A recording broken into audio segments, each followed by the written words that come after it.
Hello everyone, आज हम लोग पढ़ने वाले हैं क्लास 11 की भूगोल की बुक से चैप्टर नंबर 3 पृथ्वी की आंतरिक संरचना की पार्ट 6। पिछले क्लास में हमने पार्ट 1 से पार्ट 5 तक कंप्लीट कर लिया है। अगर आपने वो वीडियो नहीं देखी है तो आप प्ले लिस्ट में जाकर देख सकते हैं। आज हम लोग पढ़ेंगे ज्वालामुखी स्थलाकृतियाँ से। ज्वालामुखी स्थलाकृतियाँ क्या होती है? जब ज्वालामुखी फटती है, ज्वालामुखी फटने की वजह से जब ज़मीन के अंदर से मैग्मा पृथ्वी की धरातल पर आती है और वो ठंडी हो जाती है, पृथ्वी की धरातल पर आती है तो मैग्मा लावा कहलाती है। जब लावा ठंडी हो जाती है तो ज़मीन के ऊपर यानी पृथ्वी की धरातल पर कौन कौन सी स्थलाकृतियाँ बनती हैं, किस तरह की रचनाएं होती हैं। सबसे पहले हम पढ़ेंगे अंतर्वेदी आकृतियों के बारे में, यानी कि जब ज्वालामुखी फटती है तो पृथ्वी के धरातल के अंदर किस तरह की आकृतियां बनती हैं। यहाँ लिखा है, ज्वालामुखी उद्गार से जो लावा निकलता है उसके ठंडा होने से आग्नेय शैल बनती है। ज्वालामुखी उद्गार से जो ज्वालामुखी उद्गार होती है वहाँ से जो राख निकलती है, गैसेस निकलती हैं, लावा निकलती है, वो पृथ्वी के ऊपर आने पर वो ठंडी हो जाती है और जब ठंडी हो जाती है तो इस तरह की जो चट्टानें बनती हैं उन्हें आग्नेय शैल कहा जाता है। लावा का यह जमाव या तो धरातल पर पहुंचकर होता है या धरातल तक पहुंचने से पहले ही भूपटल के नीचे शैल परतों में ही हो जाता है। यहाँ लिखा है कि जब लावा ठंडी होती है तो वो आग्नेय चट्टान में बदल जाती है, आग्नेय चट्टान बनती है। लेकिन ये जो आग्नेय चट्टान है, ये इसका जो जमाव होता है या तो पृथ्वी की धरातल पर पहुंचकर ये जम जाता है या फिर पृथ्वी के धरातल पर पहुंचने से पहले ही भूपटल के नीचे यानी कि जो ज़मीन के अंदर की जो परत है उसके नीचे ही वो ठंडी हो जाती है। लावा के ठंडा होने के स्थान के आधार पर आग्नेय शैलों का वर्गीकरण किया जाता है। जो ज्वालामुखी फटती है और ज्वालामुखी फटने से जो पृथ्वी के अंदर की जो मैग्मा होती है, जब ये पृथ्वी के धरातल पर आती है तो वो ठंडी होकर आग्नेय चट्टान में बदल जाती है। लेकिन कभी कभी क्या होता है कि पृथ्वी के धरातल पर आने से पहले ही वो पृथ्वी के अंदर की परतों में ठंडी हो जाती है और वो आग्नेय चट्टान में बदल जाती है। और इसके आधार पर लावा के ठंडा होने की जगह के आधार पर लावा किस जगह ठंडा हो रही है उस जगह के आधार पर आग्नेय शैलों का वर्गीकरण किया जाता है, यानी कि उन्हें बांटा जाता है। पहला क्या है? पहला है ज्वालामुखी शैल और दूसरा क्या है? पातालीय शैल। ज्वालामुखी शैल किसे कहते हैं? शैल मीन्स चट्टान होता है। यहाँ लिखा है जब लावा धरातल पर पहुंचकर ठंडा होता है, जब लावा धरातल पर पृथ्वी के सरफेस पर पहुंचता है और ठंडा हो जाता है और आग्नेय चट्टान में बदलता है तो उसे ज्वालामुखी शैल कहते हैं। और दूसरा है पातालीय शैल। पातालीय शैल का मतलब होता है जब लावा धरातल के नीचे ही यानी कि पृथ्वी के सरफेस के नीचे ही ठंडा होकर जम जाता है, उसे पातालीय शैल कहा जाता है। जब लावा भूपटल के भीतर ही ठंडा हो जाता है तो कई आकृतियाँ बनती हैं। जब लावा पृथ्वी के धरातल के नीचे ही ठंडा हो जाता है उससे कई तरह की आकृतियाँ बनती हैं, बहुत तरह की रचनाएं होती हैं।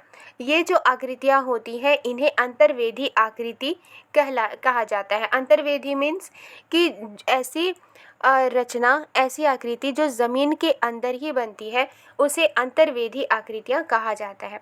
इनमें से कुछ चित्र 3.4 में दिखाए गए हैं।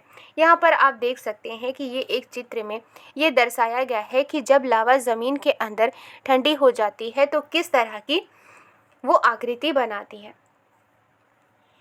सबसे पहले हम पढ़ेंगे बैथोलिथ के बारे में, यानी कि जब लावा ज़मीन के अंदर ही ठंडी हो जाती है तो वो कई तरह की आकृतियाँ बनाती हैं। उसमें से पहली आकृति क्या है? बैथोलिथ।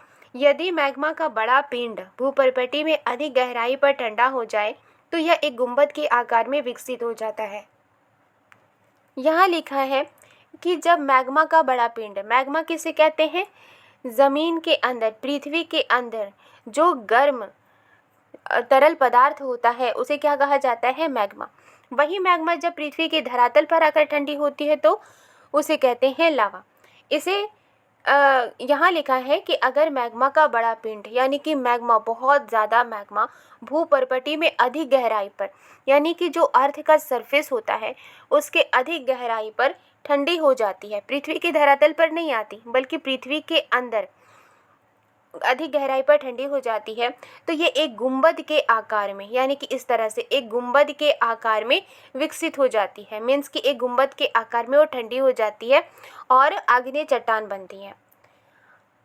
अनाच्छादन प्रक्रियाओं के द्वारा ऊपरी परत के हट जाने पर ही ये धरातल पर प्रकट होते हैं। अनाच्छादन प्रक्रियाओं मीन्स कि अगर पृथ्वी के सरफेस की जो ऊपरी परत है, अगर उसके हट जाने पर ही इस तरह के जो मैग्मा होती है जो ठंडी हो जाती है और चट्टान में बदल जाती है।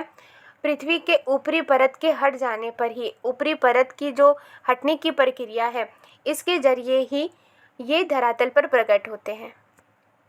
ये विशाल क्षेत्र में फैले होते हैं और कभी कभी इनकी गहराई भी कई किलोमीटर तक होती है।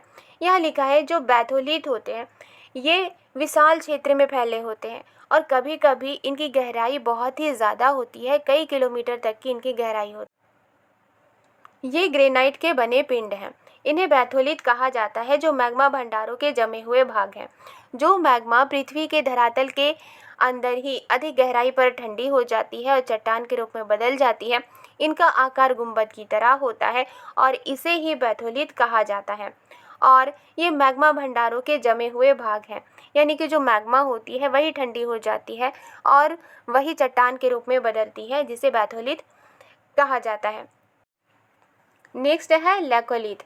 ये गुंबदनुमा विशाल अंतर्वेदी चट्टानें हैं, यानी कि ये ऐसे ज़मीन के अंदर की पाई जाने वाली चट्टानें हैं जो गुंबदनुमा होती है, जो गुंबद की तरह होती हैं, जिनका तल समतल व एक पाइप रूपी वाहक नली से नीचे से जुड़ा होता है। यहाँ लिखा है कि ये जो लैकोलिथ नाम की आकृति बनती है, इनका जो तल होता है वो समतल होता है और एक पाइप रूपी वाहक नली से, यानी कि एक पाइप की तरह एक वाहक नली होती है। इस नली से ही जो पदार्थ होते हैं वो आते हैं और इस तरह की जो नली होती है वो नीचे से जुड़ी होती है।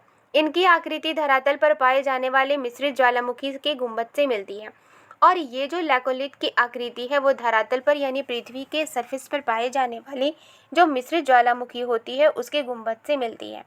अंतर केवल ये होता है कि लैकोलिथ गहराई में पाया जाता है, लेकिन फ़र्क सिर्फ क्या होता है? फ़र्क सिर्फ ये होता है कि जो मिश्रित ज्वालामुखी होती है वो पृथ्वी के धरातल पर पाई जाती है, लेकिन जो लैकोलिथ होती है वो पृथ्वी की गहराई में पाई जाती है। कर्नाटक के पठार में ग्रेनाइट चट्टानों की बनी ऐसी ही गुंबदनुमा पहाड़ियाँ हैं। यहाँ लिखा है कि कर्नाटक के पठार में ग्रेनाइट चट्टानों की बनी ऐसी ही गुंबदनुमा पहाड़ियाँ हैं। इनमें से ज़्यादातर अब अपत्रित हो चुकी हैं, यानी कि एक्सफोलिएटेड हो चुकी हैं और धरातल पर देखी जा सकती हैं। और चूँकि ये एक्सफोलिएटेड हो चुकी हैं मीन्स कि इनके ऊपर की जो परतें हैं वो हट चुकी हैं और इसी वजह से ये ज़मीन के धरातल पर देखी जा सकती है। ये लैकोलिथ व बैथोलिथ के अच्छे उदाहरण हैं। और यहाँ क्या लिखा है कि जो कर्नाटक के पठार में ग्रेनाइट चट्टानों की बनी गुंबदनुमा पहाड़ियाँ हैं, ये लैकोलिथ और बैथोलिथ के अच्छे उदाहरण हैं। नेक्स्ट है लैपोलिथ, फैकोलिथ व सील। ऊपर उठते लावे का कुछ भाग क्षैतिज दिशा में पाए जाने वाले कमज़ोर धरातल में चला जाता है।